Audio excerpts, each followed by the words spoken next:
just as they would have an operating agreement for the limited liability company too. Even if it's just let's say, for example, you and I just go buy a place in Sun River as a vacation property, we should have a TIC agreement that spells out what happens if 5 years from now I want to go and get rid of that thing and you want to keep owning it. What happens with the loan on it even, right? I mean, it's certainly a good idea to have TIC agreement, and too often it's not the case with a situation like that. If we go in 50-50 on a piece of property, which there's a lot of, most of the TIC arrangements it's either not stated when on the deed, in which case it's assumed it's 50-50, or there is a stated allocation. I own an undivided 30% of the property. You own an undivided 70% of the property as tenants in common. But that's not really enough to spell out how that thing should be treated over the hold period and in the future when the property sells. We don't see that very often, though. Not usually, no.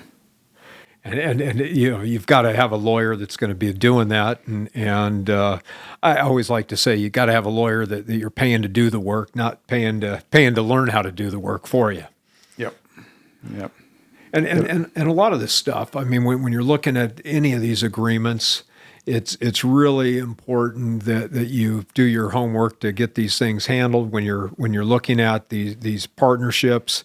And there's actually something called a TICnership that some of these lawyers are coming up with too these days. So you start looking at, I mean, if you look at the ownership of the property and how things are managed, and whether you have to have equal. We get that all the time. I know what you're talking about. We get this all the time where people will want to go into a piece of property. And for example, we might have somebody that's selling a piece of property, and let's say they've got $500,000 in cash that they've got from a property that they own free and clear. And they want to go out and buy into a new piece of property, and they're going to go into it maybe with another partner. A lot of times it might be an adult son or daughter of theirs that's going to go into this property, and they want to go into it as tenants in common with them and have the other party buy in. And maybe they're going out and buying $1 million property now, and we know our client's got $500,000 to put into the property. Maybe the other partner coming in doesn't have that much cash. Maybe they've only got $50,000 or $100,000 to put into the property, but they want to go in as 50-50 owners. And it just doesn't work out. You could address these things in a well-drafted TIC agreement, but if somebody's going into an acquisition of property and they've got 5/6 of the down payment, and they say, well, the other partner is just going to take on, they don't have that much equity, but they're going to take on all the debt.